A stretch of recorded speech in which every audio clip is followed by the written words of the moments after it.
collective imagining. And so if you know me even a little bit from social media, you know that imagination is a focal point for me. And for me, I have been called naive, childish, stupid, delusional, etc. Not to mention those who are so unhappy with themselves that they try to hurt me with names targeting my appearance. Fortunately, I'm pretty tough, confident in myself. And I love who I am, and I love who I'm becoming because it's my entire journey that got me to this point, as well as my community and my friends, and the many who are here. And I know that I'm loved and supported, and there's these commenters. I love you, Land. Okay. And there's these commenters, some who really just cannot come out from under the indoctrination of capitalism, colonialism, white supremacy, patriarchy that fuels me to keep imagining. It does not deter. So I wanted to read first a poem by Aurora Living Morales. It was a poem that I read like every day out loud to myself. It was just so beautiful and hopeful. And there's something when you read something every day, it's like a practice, and it can really open up your mind to what you're putting in. Say these words when you lie down and when you rise up, when you go out and when you return, in times of mourning and in times of joy. Inscribe them on your doorpost, embroider them on your garments, tattoo them on your shoulders, teach them to your children, your neighbors, your enemies. Recite them in your sleep here in the cool shadow of empire. Another world is possible. Thus spoke the prophet, quote Dalton, altogether they have more death than we, but altogether we have more life than they.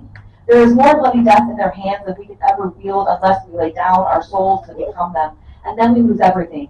So instead, imagine winning. This is your sacred task. This is your power. Imagine every detail of winning. The exact smell of the summer streets in which no one has been shocked. The muscles you have never unclenched from worrying on soft as newborn skin. The sparkling taste of food when we know that no one on earth is hungry, that the beggars are fed, that the old man under the bridge and the woman wrapping herself in sheets in the back of a car and the children who suck on stones nest under a flock of roofs that keep multiplying their shelter. Lean with all of your being toward that day where the poor of the world shake down a rain of good fortune out of the heavy clouds and justice rolls down like waters. Defend the world in which we win as if it were your child. It is your child. Defend it as if it were your lover. It is your lover. When you inhale and you exhale, breathe the possibility of another world into the 37.2 trillion cells of your body until it shines with hope. Then imagine more. Imagine that rape is unimaginable. Imagine war is a scarcely credible rumor, that the crimes of our age, the grotesque inhumanities of greed, the sheer and astounding shamelessness of it, the vast fortunes made by stealing lives, the horrible normalcy it came to have is unimaginable to our heirs, the generations of the free. Don't waver. Don't let despair sink its sharp teeth into the throat with which you sing. Escalate your dreams. Make them burn so fiercely that you can follow them down any dark alleyway of history and not lose your way. Make them burn clear as a starry drinking gourd over the grim fog of exhaustion, and keep walking. Hold hands. Share water. Keep imagining so that we and the children of our children's children may live. And so this poem has given me so much hope and fuel and childish. It's childish, right? So we call this, as an insult or critique. And the first time I ever read someone saying, "Oh, that was so childish," because my goals, right? I was like, "Oh, thank you." I was like, "Oh, that was supposed to be an insult." Yet it's my childlike wonder I strive to uncover because it never left. It only was covered up as adults reprimanded me into assimilation. Right? Children are our most oppressed group, and we all have a child inside of us. The way we treat children directly affects how we treat those in the justice system. Do as I say, do not question. You are conforming or behaving, go to solitary, go to timeout, right?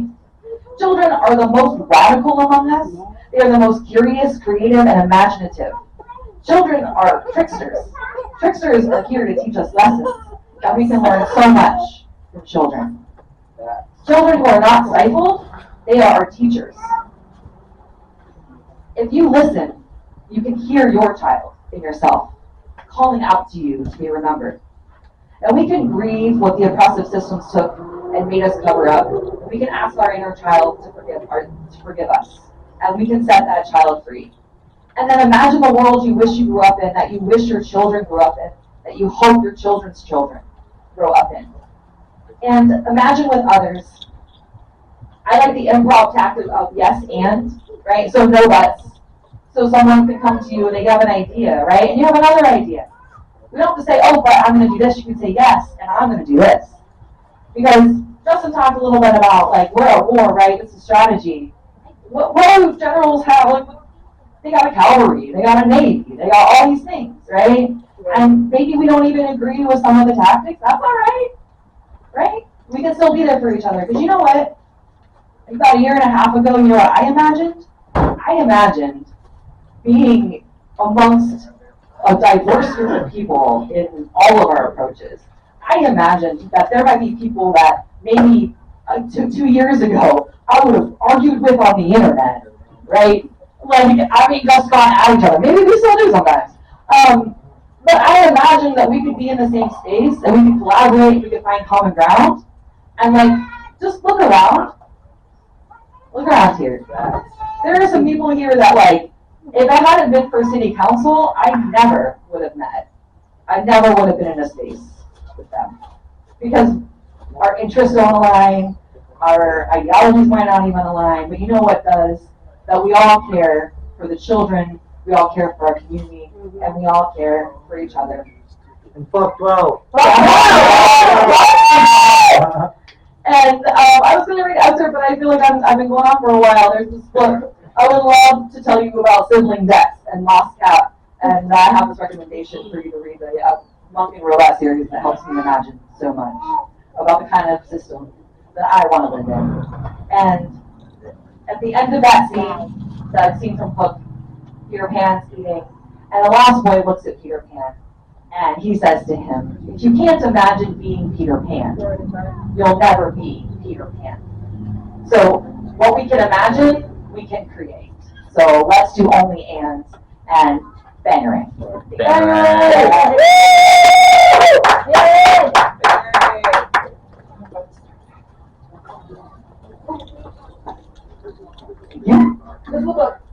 Okay. So thank you, LaRinda. So our final featured speaker tonight is Dillon. And she'll give a introduction of herself tonight. Man, I just got to do everything at this event. I even got to introduce myself. I'm playing.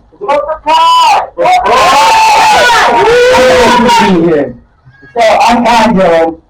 I think everybody here knows who I am for real. I've been told I'm annoying as fuck. That's okay. We should all be annoying. You know, when I asked Daria what I was supposed to talk about, she's like, whatever the fuck you want, Kai.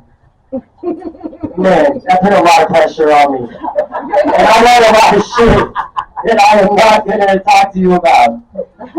Whenever I saw her say she was Reverend Daria, I was like, bro, I got you. So, who knows my song past that? Me. Only 2 people know my song past that. Oh, wow. Okay. Well, that song has a poem before it was a song. And this part be my sermon. So this blunt ain't just green. It's a whole damn ritual.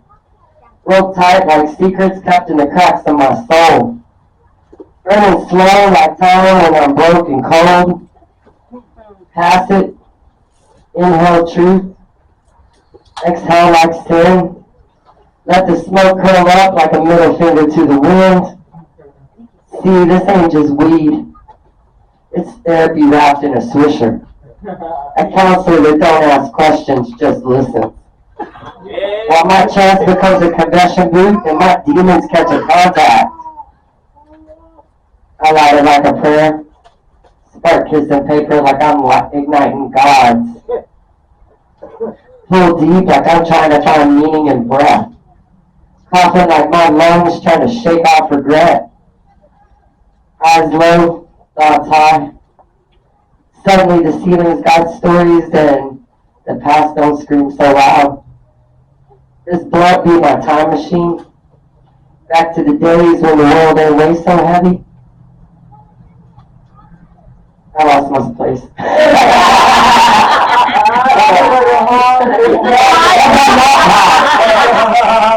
It's the lemon pound cake. Lemon pound cake. That's funny. She said because I got high. Because I got high.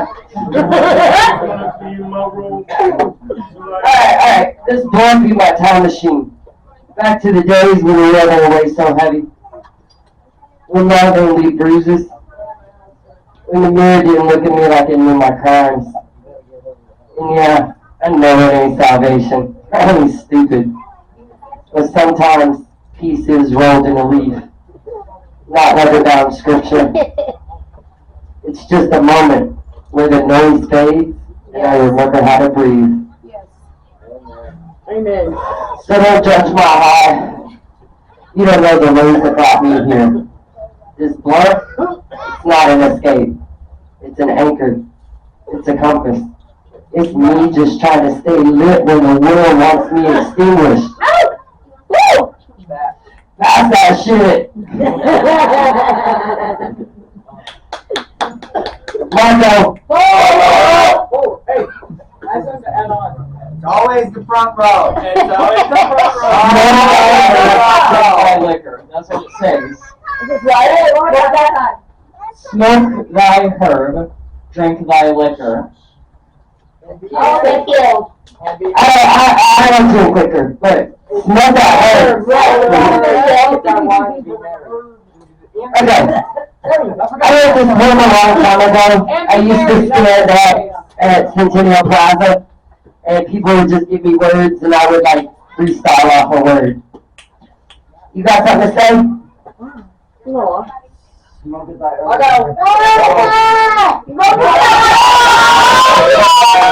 I got a video station.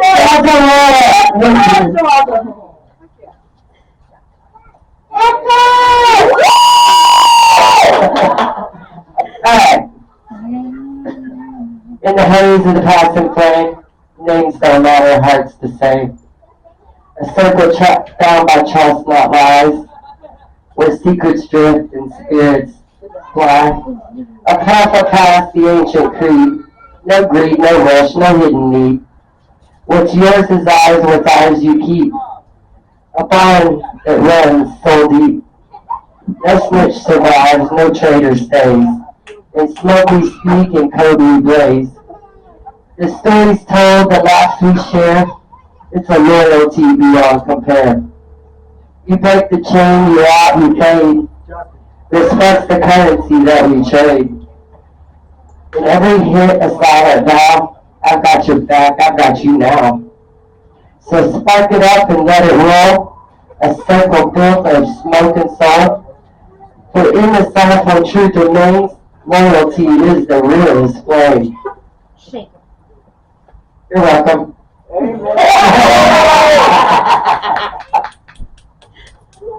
Okay, then one more poem. I just wrote this one the other day. Some of you actually heard it. Fuck you! I said it yesterday. I'll say it today. And I'll say that shit tomorrow. I know some humans hear those words and immediately get angry at me. They think it's about hating every person who wears a uniform. But it is bigger than that. It's about frustration, anger. It's about watching a system protect itself while the humans it serves are left asking for answers. It's about watching communities struggle while money keeps pouring into the same systems, while other needs get pushed aside. It's about watching humans ask for help and feeling ignored. We are told, trust the process. But what happens when that process fails? What happens when humans feel unheard? When complaints disappear? When accountability feels impossible? Humans start asking questions. They start recording. They start speaking up. they start demanding better. And they should. Because power should always be questioned.